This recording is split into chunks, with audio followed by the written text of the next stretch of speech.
Well, it's UFO festival time, folks, and we have actually come upon the anniversary of the Roswell UFO incident. July 2nd was UFO Day and the day of the Roswell incident. So I decided that I wanted to go over this timeline of events to give everyone a better picture of what happened, when it happened, and who was involved. And I think a good place to start would be at the end of the Second World War, with Operation Paperclip. Now, Operation Paperclip began in 1945, shortly after the end of World War II in Europe, and continued into the early 1950s. On May 8, 1945, World War II officially ended in most parts of Europe with the unconditional surrender of Nazi Germany. On July 20th, 1945, President Harry S. Truman approves Operation Overcast, which was the precursor to Operation Paperclip, which aimed to bring German scientists to the United States under the reasoning that they wanted to gain an advantage in the war with Japan, and they didn't want Russia to get their hands on the Nazi scientists' technology. Now, President Truman, at the time, did not want Nazi scientists here in America for any reason other than being punished. But the military had other ideas, and so Truman said it was okay just as long as the scientists were not involved in any war crimes. So when they brought the Nazi scientists over here, they went through the list of candidates to find the best ones. Anytime they came across someone of interest, if that scientist was involved in a war crime, then they would mark that person's file with a paperclip. That way, the next person in line would see that paperclip and scrub that person's record clean. Now, by August 1945, Operation Paperclip was officially initiated, replacing Operation Overcast. But by that time, they had dropped the atom bomb on Japan, and the war ended shortly after, in September 1945.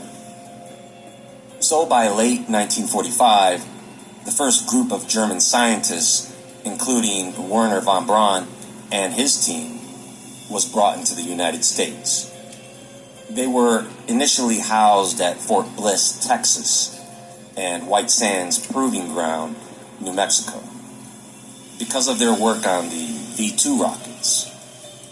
Now fast forward a couple of years to 1947. The Roswell incident of 1947 is one of the most famous and controversial events in the history of UFO sightings and conspiracy theories. Around July 2nd, 1947, during a thunderstorm, something crashed near the Foster Ranch, about 75 to 80 miles northwest of Roswell, New Mexico. The rancher, William Ware Mac Brazel, found strange debris scattered across the area. On July 4th, Brazel collected some of the debris and stored it in a shed. He initially thought it might be wreckage from a weather balloon or aircraft, but found the material unusual. On July 7th, 1947, Mac Brazel traveled to Roswell with some of the debris to report his findings to Sheriff George Wilcox. Wilcox contacted the Roswell Army Airfield, RAAF, and informed them of the discovery. Major Jesse Marcel, an intelligence officer, and a counterintelligence corps officer, Captain Sheridan Cavett, were sent to the ranch to investigate and collect the rest of the debris. They spent the night examining the debris and collecting samples. On July 8, 1947, the RAAF issued a press release stating that they had recovered a flying disc.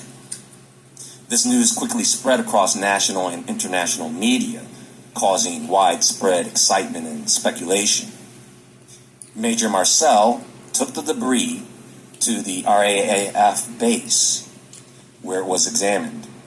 Marcel later stated that the material was unlike anything he had ever seen, being lightweight but extremely strong. On the next day, July 9th, 1947, the military held a press conference at Fort Worth Army Airfield in Texas. Brigadier General Roger Ramey announced that the debris was from a weather balloon, not a flying saucer. Photos were released showing Marcel with pieces of the supposed weather balloon. The debris was packed up and flown to Wright Field, now Wright-Patterson Air Force Base, in Ohio for further examination. Now, for many years, the official explanation was that the debris was from a weather balloon used in a top-secret project called Project Mogul. This project aimed to detect Soviet nuclear tests using high-altitude balloons equipped with microphones. So right there, they had the perfect cover-up for whatever they had found. Fast forward to the late 1970s. UFO researchers and enthusiasts began to question the official explanation. Major Marcel, retired at the time, gave interviews stating that the debris he found was not from a weather balloon, but something much more unusual. Various individuals came forward with claims of having seen the crash site, the debris, or even alien bodies. These accounts fueled speculation and conspiracy theories about a government cover-up. Fast forward again to the 1990s. The U.S. Air Force conducted further investigations and released reports reaffirming that the debris was from Project Mogul.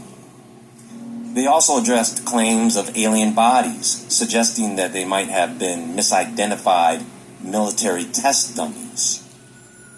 Now, the Air Force thinks they are slick, stating that because the creation of crash test dummies all started in 1949, when Air Force Flight Surgeon Major J.P. Stott, who was studying physiology of rapid deceleration, wanted something human-like to test his rocket sled. You see, folks, Roswell is where they had stored nuclear weapons, and they did not want the public to find out they had Nazis working in America with taxpayer dollars to do research and experiments with exotic technology. So they didn't care. You either believed it was a weather balloon that crashed or aliens. Whatever you chose to believe, they didn't care, just as long as nobody knew the true story. They already knew that there was hype surrounding the UFO phenomenon, and so they just let that story fly. So, folks, if it wasn't a weather balloon, and it wasn't a flying saucer from outer space, then we can probably safely say that it was a Nazi experiment gone wrong. Some type of newly developed technology that they didn't want anyone to find out about, especially soon after the war. But wait, what about the alien bodies that the witnesses say they saw? Well, there are some researchers who suggest that those alien bodies were actually human remains. One possibility would be children who had progeria, which is a progressive genetic disorder that causes children to age rapidly. And this disease actually gives them the characteristics of how alien beings are described. The other possibility was that they used death row inmates because they were experimenting on them, which later in 1953 turned into Project Sunshine, because they wanted to know the effects of radioactive fallout on the population. Keep in mind that in the middle of all this, the Japanese were experimenting with high-altitude balloons that could carry a payload of bioweapons over to the U.S. when they actually sent a balloon over to the U.S. successfully, the U.S. did not want the Japanese to know they were successful. So they kept it under wraps and then started experimenting with their own high-altitude balloons. Do you see why governments do not want other countries to know about their tech? Anyway, the Roswell incident remains a topic of fascination and debate. It embodies the allure of UFO mysteries and the possibility of extraterrestrial life. Despite official explanations and skepticism, it continues to remain a mystery to many people worldwide and has left a mark on popular culture and conspiracy theory lore. And some 77 years later, we still have UFO Day and UFO festivals. Well, that's all for now. I hope you got a little something out of this video, at least a better understanding of the timeline and how everything that was happening around that time really fits together. If you like this presentation, please hit the like button and subscribe if you haven't already. Out of the people who are subscribed, only half have hit the notification bell.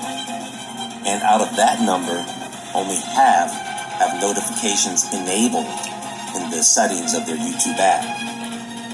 YouTube doesn't seem to want to recommend these videos anymore, so your support in that manner is so very much appreciated. Everyone have a great day. There is more to come.